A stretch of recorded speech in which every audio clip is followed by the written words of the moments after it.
and welcome to our second hour this Sunday. And I guess this one is March 5th. And this morning when I woke up, it was snowing. I'm getting a little tired of winter in Eugene, but welcome to another show where we're going to talk about what's going on in America today. Lots of people are still violently upset about the fact that Donald Trump is now our president, and I have certainly some mixed feelings about that, but I was sort of, as I've said before on these programs, I'm not a major fan of Donald Trump, but I considered Hillary to be by far the worst of the two. And so we're sort of looking at living with the lesser of the evils. So I guess the big event this week was his speech to Congress. Yes. And which I did watch and found it kind of interesting. In my opinion, a little short on specifics. And having listened to a number of his campaign speeches, which is one of the things that I kept urging people to do, is, they're talking about how horrible Trump is, and I'm saying, well, have you actually listened to what he said? And people come back, no. But I've heard enough. I've heard it on all of these news sources, and so any thoughts on? Let's start there with. You missed it. Truth be told, I missed it. Well, if you watched any of his campaign speeches, you basically saw it. Yeah, that's kind of what I figured. Considering absolutely nothing could have happened in the last few weeks, I don't really see the point in keeping up with the day-to-day drama that is being manufactured. Yeah. It's that's all it is. It's manufactured attention-seeking behavior. Mm-hmm. There was. You could definitely see. I mean, there's the Democratic side of the aisle, no applause. The Republican side, standing ovations after every sentence, kind of thing. And but there were one or two things that the Democrats did cheer for when he brought up the spending $1 trillion to fix the infrastructure in the country. That one got cheers on both sides, and which is long overdue, because traveling down the highway to Los Angeles, the roads are in pretty miserable shape. Yeah. That's all right. I think it's always entertaining to watch people who you find out are indeed more let's just say more loyal to the party than the principles. Mm-hmm. I've got people that I've known for 10, 15 years that are talking about how, where are you going to get the money? Where's the money for this $1 trillion? You're an advocate for extended Medicaid, single-payer health care, and several other things that cost money. Yeah. But when I asked you, where are you going to get the money, you called me a right-wing nut job. Yeah. Because I asked you about tax income. Mm-hmm. But suddenly, you're the one coming at me, what about the tax income? It's not about the principle then. It's about who's saying the thing. It's about whether or not, as I like is the now spreading joke, oh great, you watched a documentary last night, huh? That's where we've gotten. We've gotten to the point where, no, don't worry, I went to www.iamright.com and now I have all the facts. Yeah. So, and that's where we are. We're at that point. Yeah. So there were lots of things that were in the speech. I mean, the infrastructure thing. And the problem with a lot of the infrastructure stuff is it's not going to really create that many jobs. No. It's, these days the mechanization is enormous. I mean, we're not going to put people to work like we did during the Great Depression. Where, you look around and there's all these concrete bridges and dams and, roadways and trails and, national parks. They did a lot of work on setting up infrastructure within the national parks. The list goes on. And so, but we're not going to see that kind of employment because of the mechanization of these tasks. And not only that, but autonomous vehicles are going to be on the roads probably in large numbers starting in about 2020. So give it another 3 years, and truck drivers are going to disappear. Yeah. So we're going to unemploy all the truck drivers because we're going to have autonomous trucks, and they'll run 24 hours a day, no driver. They'll autonomous trucks, and the same with cars. So, and even today, because they're not on the roads, when you go to a site where you're grading, okay, it's all run off of the graphics, the GPS, the positioning system stuff. So in other words, you bring this grader or bulldozer or something onto the construction site. You program the computer, well, before you get it there, you program the computer with what currently exists, Yeah. and you tell it what you want to be there, and the machine just does it. Yeah. Then essentially you hit print. Yep, that's it. Yeah. And And do you have to sit a man on top of the machine? Not anymore. No, you do. You have to sit a man on top of the machine. I know this for a fact because there has to be a human being there to hit the big red button if something goes terribly astray. Right. If one of his friends walks in front of the machine, or some civilian, or for some reason it goes haywire, he's got to be there to hit the big red button and stop everything from moving. Yep. That's it. That's what you're now. You're a kill switch. You're a human kill switch.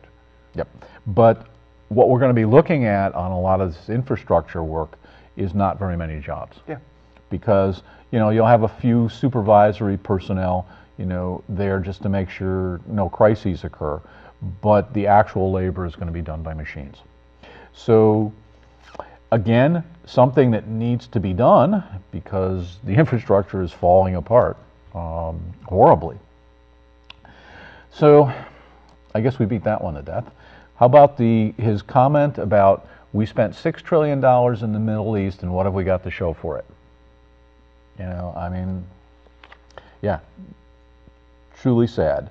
I say, well, a continuing embroilment that's essentially been constantly rolling, even during the times of the Ottoman Empire. I mean, it's pretty much standard fare for that region. I don't know what we expected when we got in there. And one of the things that occurred, which was a big issue in there, was the wife of the Special Forces guy who got killed in that raid. Hi, you're on the air. What's your name? Yeah. Okay. Are you waiting to hear on the television? You need to listen to the phone. Okay. Guess we don't have anybody. So yeah, the wife of the person who died in that raid that they did a couple weeks back was there, and Trump talked about how that his life was not in vain, that it advanced the purposes and all this, and universally both the Democrats and the Republicans cheered for her. There was a thing the following day where Trump was attacked. Hi, you're on the air. What's your name? John. Oh, welcome back. I had my headphones off there. I called a second ago, and I got a busy signal, and so I hung up to dial. Oh. Wait a second and dial again. Did you miss a call there? We had someone who rang through but didn't talk. We've had several of those today. That was probably me because I got a busy signal. Okay. And then just as I hung up, I seen you push the button. So, and that happened, I think, last show too. Okay. But getting back to the infrastructure before you get too far away, that's going to create more jobs than I think you realize, because you've got to have the guys blasting the rock out and crushing it into gravel. Yeah. You've got to have the cement plant making it into cement, and the trucks to haul it here and there and everywhere, and then the crew to run the spreaders and stuff like that. It's going to create more jobs. Well, they can't automate all of that stuff because it's just, at this time in technology, it's just not capable of doing that. The thing is the infrastructure is going to produce more jobs, I think, than you might realize. But well, I'm thinking that if we're talking $1 trillion, if we had spent $1 trillion or even correcting for inflation back in the 1920s during the Great Depression, so that we, equivalent amounts for the time, we would have produced far more jobs during the Great Depression than we produce today. There would have been. Do you agree? That's unarguable. Yeah, of course. Yeah, but So still, I kind of got the impression the way you were describing it, there's practically no significant hiring for people to do this infrastructure work, but it will make quite a difference, actually. Yeah. And then, I don't think they'll ever get something like where they're excavating for a new road or something where they have the bulldozers and the graders and everything. Mm-hmm. I don't think they'll ever automate them because somebody's got to know where to stop that dirt and when to stop the tractor before it goes over the bank. And well, the interesting thing is that see, I do one of the things that pays the bills is I write these environmental documents. Like environmental impact reports, biologic studies, phase 1 site assessments, those kinds of things. And so we're talking about, and there's still a little bit of development. It really dried up horribly in 2008, but there's still a little bit. And one of the things that actually is going on is when you talk about a new development, and there are some of them happening, this is already happening. I mean, you literally bring the bulldozer onto the site, you turn it on, and it does it by itself. It's actually happening. And it's able to detect that there's an edge that it shouldn't go over, and it's able to detect that there's a telephone pole that it shouldn't bump into, and it's able to detect all of these things. And this is actually happening today as part of that process. Under certain circumstances, I could see that, but Yeah. As a general rule, I'm not going to accept it. I used to be a cat skinner. Yeah. We had our own logging outfit, and I run the tractor. Mhm. But anyway, getting away from that, Yeah. I also want to say that I watched Trump's speech, and Good. I was very impressed. He was very presidential. That's And what. I'm That's what. certainly not a Trump man, but I was kind of proud of him actually. That And was. I bragged about him to my kids and anybody else that wanted to discuss it. He was actually acting presidential. Yeah. And what I also told my kids was, he probably got a dang good speech writer. And he's had speech writers all along, and his groupies come together and said, "Okay, here's what we want you to say. Now stick to the damn script. And don't Yeah. go ad-libbing." So there was that aspect, but it really was. If you've listened to any, and they're up on YouTube if you're interested in, or anybody who's listening to the show is interested in this. The Trump rallies, like the most recent one that he did was in Florida, and then then his big speech here. But going to the campaign stuff back a few months, this was really just a campaign speech. Because that's one of the things I do is I tune into these things and actually go listen to them, so I see what's actually being said as opposed to what's being reported. And so I have to agree with Trump in terms of the difference between what he actually said at his rallies during the campaign versus what got reported for him saying, and seeing those as two radically different things. So his claims on the fake news thing, I think, are very valid. Well, I don't know about that. There's obviously going to be some politically motivated fake news on both sides. Okay. And now they're pushing that Obama wiretapped him, and we'll have to see how that pans out. But Well, that's it's not the kind of thing that you'd expect from fighting factions.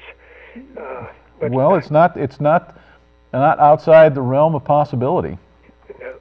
But anyway, I just wanted to acknowledge that I did appreciate his speech. Yeah. I was very proud of the man, and hopefully he'll tend to be that way for the rest of his term. And so, but the one thing that bugs me is these trillions of dollars to build a damn fence that ain't going to work. Oh, And yeah. if he wants to do the infrastructure here, take some of that fence money and work on our bridges and roads and stuff. Yeah. So, Well, we'll sort of have to watch it play out, because yeah. you and I and Matt probably don't have much of an impact on what's going to happen. Probably not any more than I do. Yeah, that's why I included you in that list. So, Okay, well, let you go again. okay, Thanks, John. talk to you Bye. soon. So, okay, so we've talked infrastructure, we talked $6 trillion in the Middle East. He brought up the issue of presidential. That's been a comment that's been made by a lot of people. Follow-on stuff after the speech. Actually, some groups who had normally been hostile were actually softening up toward him a little bit. Yeah, I think I saw something about that. So it was. I watched a couple of these things over the last couple days, and sort of got that impression. It's the Young Turks haven't quite gotten there yet, but Yeah, it's to me it's been more than probably 10 years since I took anything about the United States president all that seriously. Again, it's the kind of fun to watch people flip thing. It's fun to watch people go from discussing how it doesn't matter and the president's just a figurehead to the literal Hitler Yeah. conversation we've gotten now. I do find that entertaining to watch the flip of, but that's mostly all this is, or ever has been for me when it comes to this sort of thing. It's just entertainment. yeah. These people are just entertaining to watch. Mhm. It's slightly less entertaining now that it's come to regular acts of political violence, but only slightly, because I'm highly unlikely to be caught up in that. So, Well, I'm looking, and I've said this a bunch before. My big issue is, as soon as you shut down free speech, you're on a really slippery slope to a lot of very nasty stuff. yeah, well, it's kind of the idea that people will find a way to advocate for their own self-control. Yeah. It's a very bizarre thing to watch. Like, they will call down their own totalitarianism. Yeah. I always thought that was an overstatement, but it's not. People legitimately will do it, believing themselves immune from the totalitarian. Yeah, I remember, when the second Star Wars trilogy came out, and the scene where they're voting to, convert to the Empire, and she goes, so this is how democracy now is. Democracy dies amid thunderous applause. Yeah, I think that's actually taken from somewhere. I'm sure it is, Yeah. but he's got it right on that. Yeah. I mean, the whole series was very heavy-handed in the political aspects, but it's been a predictor. It's been we're sort of looking at this kind of stuff play itself a little bit. Yeah, So- and this blindness on both sides I've noticed to what's very obviously on both sides, again, cults of personality, Yeah. I find highly disconcerting. Yeah. Highly, more so than maybe almost any of the other stuff, because any of the other stuff is rabble-rousing. You can see that, and it comes and goes. But Yeah. these bizarre cults of personality that have formed, where people like still watch Obama read tweets, Yeah. or still care what Hillary Clinton says as a reaction to a Donald Trump speech, or people don't recognize that as what it is, which is a cult of personality. This is these people thinking that Yep. what does this matter? It doesn't. You still think that this person is the political right. This person is the true leader, if you will, the real leader. Yeah. It's not something we've seen since, I think, the War of the Roses. And it's a little disconcerting. Yeah, but of course, the War of the Roses was the inspiration for Game of Thrones. Talk about high body count and all the rest of it. We're fortunately not quite to that level, but but it is a what's the word? Metaphor The for it. number of Americans that I've heard say the phrase that they wish that the 3-term or the 2 terms rule didn't exist. That's not okay. Trust me, if you just go watch any other nation that doesn't have that, just go see what happens. Look at Mama Merkel and how all that's working out. That's because they just don't seem to understand that they haven't learned from their mistakes, and they yet again put a chancellor in power for life. This doesn't work, guys. It never does, and it never will. No matter how much you seem to like the person, they're still just a person. Yeah. And they absolutely shouldn't be given long periods of control. Well, you know, it people ends poorly. People make that argument about the Supreme Court, and that's a discussion that's definitely worth having. Do we want to elect the Supreme Court? And of course, that would require a major revision to the Constitution in order to do something like that. But those people are appointed for life. But they're not an individual. Correct. They're a group of 9. Yeah. Okay. So there is a mitigating influence on any kind of extremism within the court. I mean, it's kind of like, you know, instead of going or it's kind of goes a little bit this way and then a little bit this way, and you know, so it weaves, but it doesn't move radically. Yeah, which is good. If we ever saw a coup come from the Supreme Court, we could have a discussion about it, but I don't see it happening anytime soon. Well, they tend to be a group of 80-plus-year-old people sitting in a room discussing court law. Yeah. So I'm less than concerned about that particular branch of government, except for the fact that they do tend to then pass sweeping legislation that's nationally applied and can cause resentment issues. But I do think that there is a historic precedent, recent historic precedent, which was the election of 2000 that they gave to Bush. That was inappropriate use of the Supreme Court for political ends. Yeah, I think that happened. But on the other hand, someone had to stop the problem that was occurring, which was the potentially going to be a serious blow to just the existence of a democracy in America.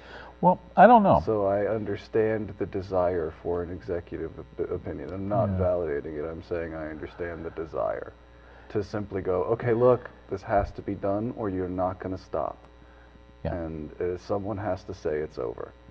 And yeah, you know, that one was problematic. I mean, this election we saw the same thing. Yeah. You know, with Jill Stein and the recounts, which largely were financed by the Hillary people. I say, well, let's not get into the fact that I think she got millions of dollars for financing for something that didn't cost millions of dollars, and wonder where that money went. Yep, we got just one ring. One ring callers. There are lots of one ring callers I'm today. not sure why we got so many, but people are shocked it goes right through to the live, I think. Instead of just calling to complain to a producer or something and say, get these idiots off the air, they were expecting that. But instead they hear it ring on the TV and go, oh no, and hang up. Well, they still have a 10-second delay, so they didn't get to hear that first ring. But getting back to the recount, they recounted 3 states. Hi, you're on the air. I think the main getting back to the recount. Hello. Okay, you got to turn your television off because there's a 10-second delay. So turn your television down. Hello. Okay. Got to turn your television down. There's a 10-second delay. Turn your television down. Hello. Okay, you got to turn your television down. Got to turn your television down. Yeah, we're here. This is going to be your last chance. You can call. You can turn the television down and call in again. Okay, you got to turn your television down. Yeah, we're here. Well, It'll be your last chance. You can call. You can turn the television down and call in again. Okay. So, do you have a question or a comment? Yeah, we're here. Yeah, well, we got the fact that you're here, but you got to turn the television down so that we can have a conversation. Okay. So, do you have a question or a comment? Okay. Okay. So back to the recount. You know, the thing that happened with the mismatch between the counts and the vote totals, or the paper counts and the vote totals in Detroit, was a serious problem. The Wisconsin count went pretty cleanly, but yeah, it just at a certain level you got to accept and move on. But I would really like to see our electoral system looked at seriously, because from the kind of looking that I've done, there's, again, you have the problems in Detroit, which bring up some serious issues. The one that I found interesting, and I've talked about this before, is the guy in Nevada, in the district a few miles east of Las Vegas, who was running for state senator and was knocking on doors and finding all kinds of, because he's going off the registration list, and finding lots of bogus registrations. So what he did was he raised the money to mail the entire district with certified mail, and got 9,200 out of 17,000, got 9,200 invalid registrations. And so he's got a pile of these things, 9,200 envelopes sitting on a table, which is more than half of all the registered voters in the district, and finding out that more than 90% of them voted. Okay, that's a problem. Yeah. Yeah. So I think we should be doing that same kind of investigation in a lot of other places in this country. You do not, if you've got 9,200 bogus registrations, more than half in a district, then there's serious problems there. You look at some states, and I think it's fairly honest. Oregon's a good one with the ballot, the mail ballot thing, and they do compare signatures when they come in, and so you can go up and check to see whether your ballot's been counted. It's on the web page, and if it's been rejected, you can go and talk to them about it. But I think that kind of stuff, and I'm actually an advocate at this point for an ID. That will really anger a lot of Democrats. But given that we see the Detroit thing, the Nevada thing, and various other pieces of evidence, I think that there is serious problems with our electoral system. I find it amusing that anybody could believe that it's impossible to game such a simple election system, considering throughout history it's happened a lot. Yeah. Like, a lot. Mm-hmm. And I say the old 19th century thing of, bring a bum in who's got a beard, shave him down, have him do it again, shave the goatee off, have him do it again. I mean, you get a county that has, 100,000 people and 300,000 votes. Did you watch the movie Free State of Jones? Have No. you seen it? It's it'd probably be showing up fairly soon on DVD, and it's worth watching. There's a scene in it where this group literally fights, comes in with guns in order to vote. And I think their number was 21. There were 21 Republican votes in the scene. This is supposedly based on a true story, that these are, events that are historically accurate. And the actual total was that there were 2 Republican votes in the entire district, even though more than 20 people came in to get a Republican ballot and to vote in the Republican jar. And so, yeah, we see. It's interesting just to see a film do this kind of a historic reference, but that was fairly normal. Yeah. In early days, the group in power dominated. Yeah, and I ask people, by what logic is it now more difficult to do what I've just described than it was then? Yeah. And do you know what they tend to answer me with? We all all have IDs. Yeah. Well, then why don't we present them when we vote? Well, that's a problem. Why? Yeah. Why is the factor that essentially differentiates now from then the factor you don't want to utilize? Mm-hmm. Yeah. The issuance of IDs and security numbers, social security numbers. Mm-hmm. That makes it very hard. They have to steal dead people's IDs now. And it's not easy to do that. It just sounds that way when they describe it on TV. It's not actually easy to do that. So less people will do it than walk up to a booth that they can just vote at, and nobody asks any questions, and you just kind of waved in, here you go. Yeah. I mean, that's, you know, if we're in the Trumpocalypse, if Donald Trump were to do a serious investigation, um, you know, get the money appropriated for looking at some of these things and doing some sample testing of off of voter lists and the like, and looking at some real reform, which is getting rid of the paperless electronic voting machines and some other stuff like that. Or if we're going to have paperless electronic voting machines, then the software needs to be certified by a third party, as opposed to being considered proprietary by the vendor. There's just too much, not only opportunity for fraud, but evidence indicating that fraud has occurred, essentially since 1996 with Chuck Hagel's election to the Senate. I mean, since then we've seen it widespread. Yeah. Pretty much most elections. But it goes back to the issue that I was saying is if we acknowledge that, then we have to try and do something about it, or we have to then lose utterly our faith in democracy and the system. Right. Those are our two options. Yeah. We're either forced to act, or we're forced to acknowledge that all of this is for naught, because it's all just a show. It's all just a sham. Which is why I think Al Gore, John Kerry, and Bernie Sanders caved in as quickly as they did. Mm-hmm. Okay, other phone. But yeah, I honestly believe that's the problem, is that to say, no, I'm going to fight this to the end, is to admit that there's something wrong. Yep.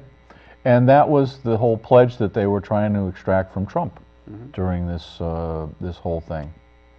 And you know, when he said no, it's like, yeah. Yeah, It's long overdue. it maybe sometimes is a problem. That's the thing that, again, I think is interesting to watch a group of people that previously acknowledged that this could potentially be a problem immediately turn around and go, this can't ever be a problem. Yeah. I mean, it's interesting to watch people go, well, now that it's not my party, I'm going to go ahead and say it's never going to be a problem. Like, okay. That reminds me of in 2000, which is when it became a national issue for the first time.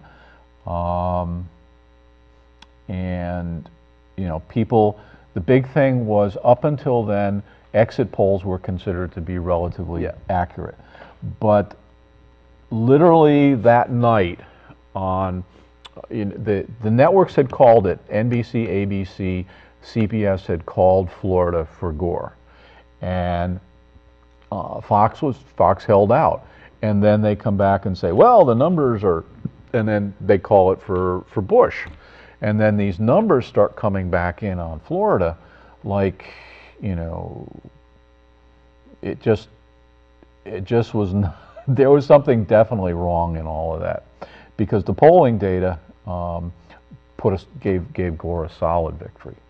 And so the whole thing that that Fox was talking about, and I watched a lot of the video from that night about, they were just pounding on this thing about exit polls are no good. They're meaningless. They're this. They're that. And that became the dominant story from then on. And they manufactured that story on that night. Yeah. So, an official story. But let's get back to his speech. So he did. Oh yeah, we were talking about the woman whose husband had been killed in that raid, and apparently the following day. Well, not apparently, but the following day, he was attacked for using her that way, and it was interesting that the reporter who did that report was immediately fired. So it was, you know, it was clearly a social justice thing, but the outrage around that was fairly swift, and he was immediately fired, and that discussion went away. So we're seeing some change. I think we're seeing some adjustment to the fact, you know, among the social justice dominated media, that Trump is the president, and if you play these kinds of games, you're going to be in trouble. Well, and What I find most disturbing is that the self-invalidization simply by behaving the way that they have. Yeah. Hmm. It, and then the outrage at people finally being like, yeah, I stopped taking that seriously quite a long time ago. It's like, well, wait, we're CNN. You have to take us seriously. It's like you've been wrong like almost as often as you've been right. I'm not sure why you think that I should still be paying attention. Well, being wrong is one thing, okay? Manufacturing false information, you know, in other words, doing jump cut stuff on a video where you're taking things out of context and manufacturing a story from a series of jump cuts, when if you play the entire thing, it's like, that's not what happened. Yeah. Well, that's That's become fake the news. norm. Yeah. That's become the norm. Yeah. It's interesting to watch the techniques that I considered usually confined to self-promoted documentaries on YouTube to prove that the NWO was happening and the lizard people was coming. It's interesting to see those same techniques used by CNN. Yeah. It is. I find that extraordinary. I find it extraordinary that now the differentiation between mainstream media and, let's say, InfoWars Yeah. is not whether they're telling the truth or crazy, but exactly how crazy they're going to be today. Well, you know, the interesting thing about Alex Jones and the whole InfoWars thing is he turns out to be right pretty frightfully often. Yeah, well, I mean, he's right about as often as CNN now. Yeah. That's what I'm saying is the problem, is that's you know, the frightening reality is that we live in a world where Alex Jones has a statistical a probability of being right as often as the guy on CNN. yeah, if he was at 2% being right, No one would care. He's an entertainer. It amazes me people don't see that. yeah. That Well- Alex Jones is a character. If you've ever seen him off camera, he's just a I've actually been in an he's argument just a with him. guy. I went to this thing on, you know, I've talked about the 9/11 stuff a long time ago. I haven't done anything recently about it. But I was down at a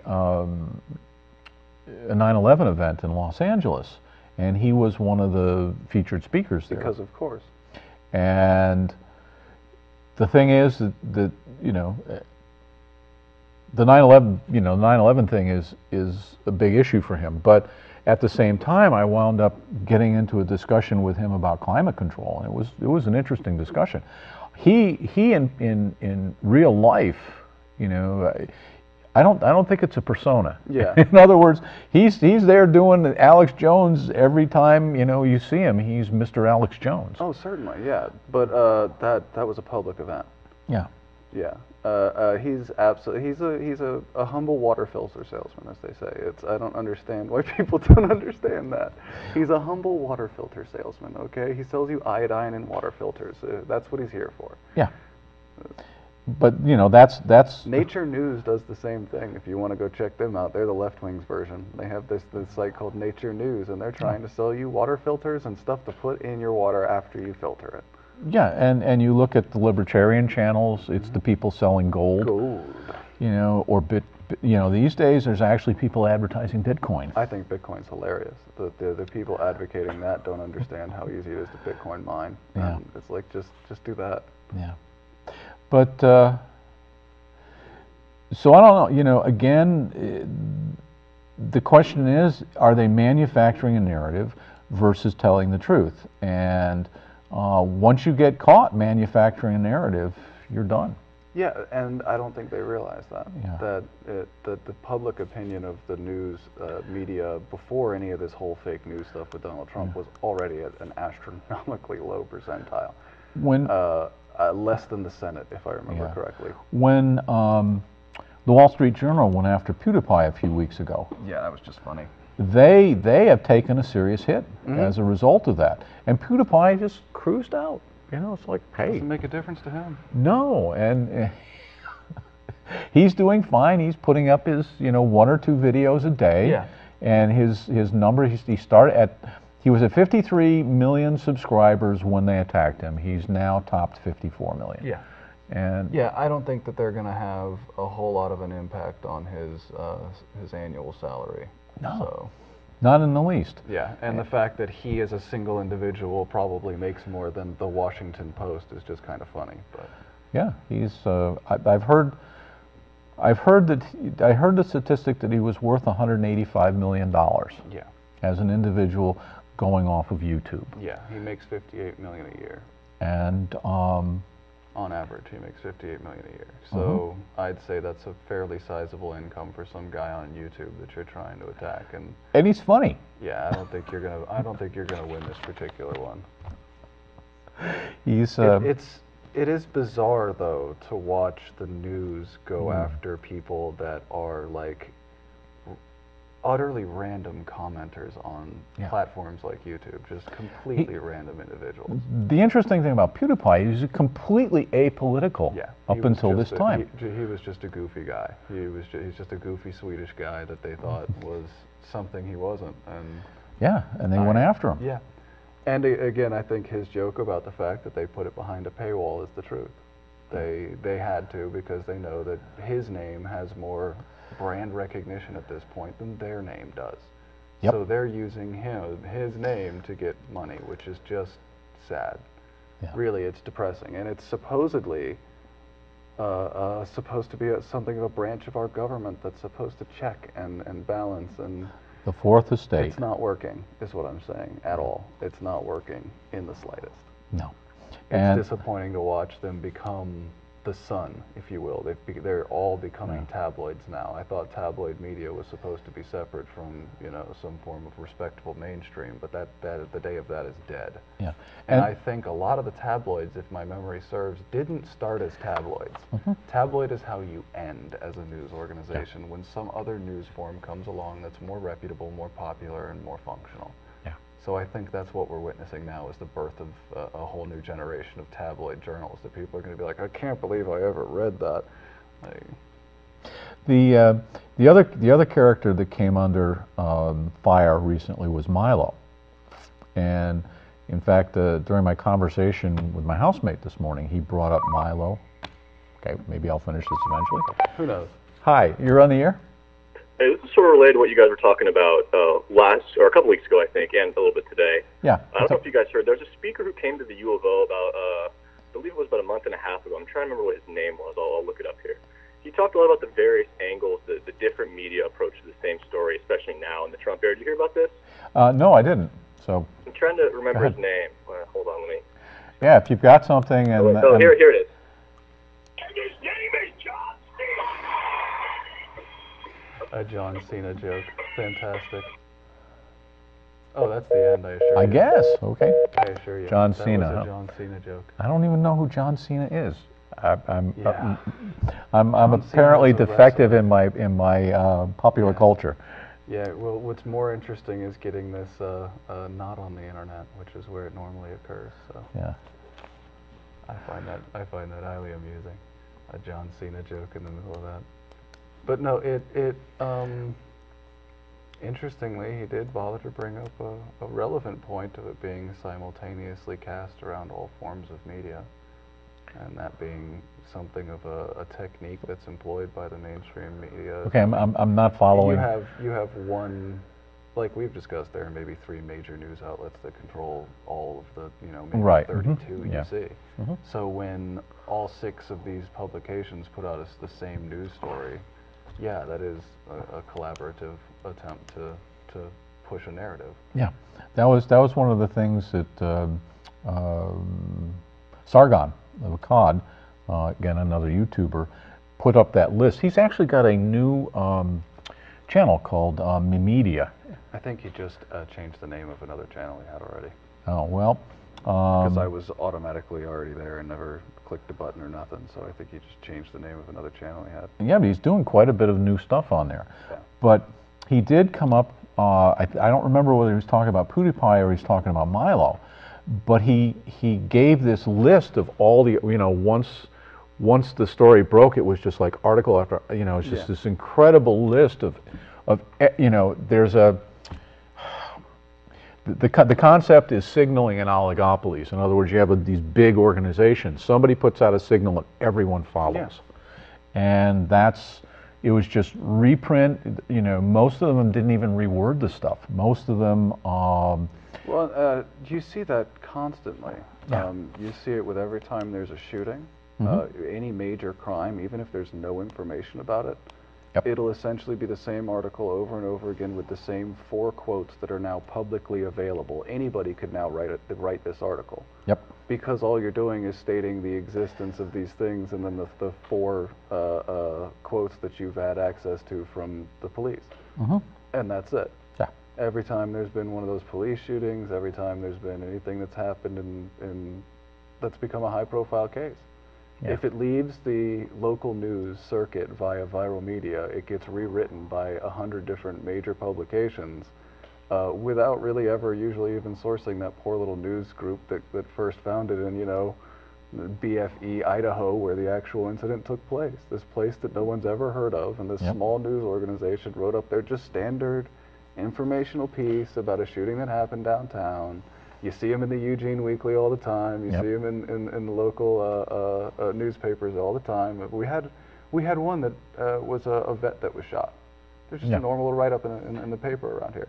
Now, if that story had gone viral, you'd see the same 4 quotes from that paper repeated all over the United States of America with absolutely no more information than the original newspaper was publishing. And that's financial gain, and it's also narrative control. It's both. From what I can tell. Of course there's a financial motive because it exists. There's a financial motive. Yeah, you're selling ad space on all these. It'll be hard not to find a financial motive to almost everything that exists in modern times. There's a financial motive to everything and almost always has been on some level. Even before there was coinage, there was a financial motive, okay? You were trying to get things. So that's pretty much the standard operating procedure, but it's also narrative control. Because if you publish the story, and someone else didn't get a chance to publish that story and take the credit from you, and it's kind of bizarre to watch.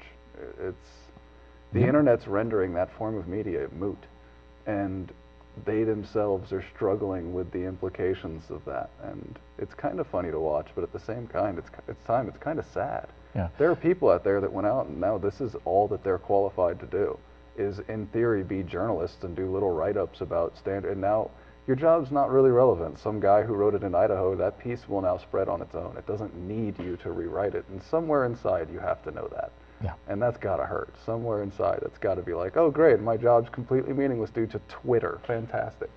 Like, I mean, when you see news media sourcing Twitter, that's how you know the end times are upon us, okay? It's like they're just going straight to the source of Twitter. It's like, that's scary, guys. This is your investigative journalism, is this publicly available social media personas. Fantastic. Yeah, apparently Twitter has come out with some new algorithms to... that's just annoying. It's not even... there's a lot of people advocating a transition to Minds. Yeah, I don't know anything about Minds, and I should probably learn because I keep being told I should, but... Yeah, I've gone up there a couple times and looked at starting it, but I figure by the time I figure something out in there, it's going to be a day or two, you know. But I did my very best to stay away from Twitter, you know, and a lot of people talk about Trump's Twitter account. I mean, that's the best thing that's ever happened to him. You know, they say, well, if he wants to be presidential, he has to give up his Twitter account. Why? That's how he got to be president. Exactly. That's further proof that you don't understand what's happening. It's further proof that the news media is slowly transforming into grandpa that you just kind of nod at. Okay, all right, granddad. Yeah. All right, yeah, we know that's how it worked when Eisenhower was president. We get it, just chill. Yeah, because we'll have to see if he continues. It depends on how the press treats him. But the thing is, if they don't play ball with him, he doesn't need them. That's what they don't understand. Yeah, he's just going to do more rallies. Yeah. And public events, and he's going to. I think they may be coming looking for me. The Sheldon's doing its Mr. Irish thing. Okay. And I'm supposed to meet somebody here at 3:30, but they may be early. That was a good little bang, so, We may get some more. yeah. But yeah, the thing about Trump and his Twitter account is, you know, he doesn't need the press, and so one of the big things was, you know, his supposed tantrums, you know, with the press conferences things. They're, for the people who mistreated him, you know, I don't see any reason why he should even talk to him. Yeah, well, here's the thing that I found most interesting about the whole not being. There was this one headline that got spread around of him not inviting in all these reporters to a Yeah. closed yada yada yada. Truth be told, is they ignored the entire other spectrum that occurred. They highlighted this. What was it? CNN and several of these Yeah. other major publications were told that you're not allowed in, while ignoring the fact that all local media was allowed in. Every Yeah. single local media source, regardless of their affiliation, which means that it wasn't the national service version of CNN, then he could come in. Right. If it is a local affiliate, he was welcome. And he also told people from Breitbart that they weren't allowed in. And several other right-wing, Daily Mail, if you're familiar with them. Daily Mail is a very, Daily Caller is another one. All of them weren't allowed in. It was anyone who essentially had published utter BS. Yeah. It was if you had in the recent last 2 weeks, if you published something that was very clearly utter BS, no matter what side of the aisle you were on, I don't want you here. Yeah. And I mean, there's something to that. There's something to how scummy reporting has become.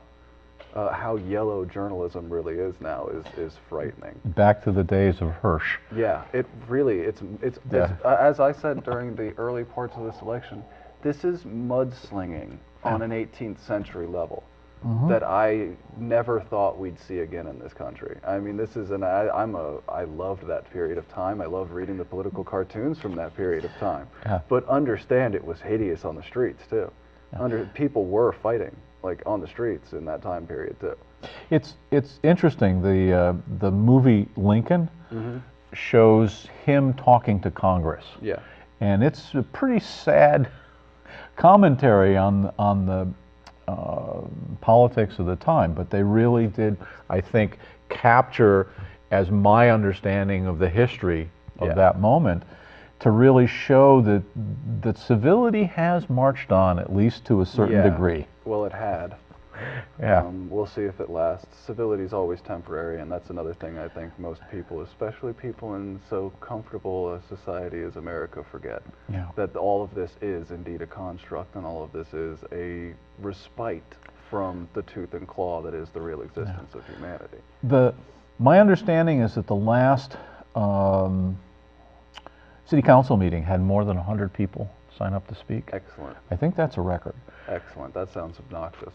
Really. That sounds pull a trigger with my toe obnoxious. That does not sound fun at all. 100 just random people off the street coming in to tell them what for. Oh, that sounds lovely.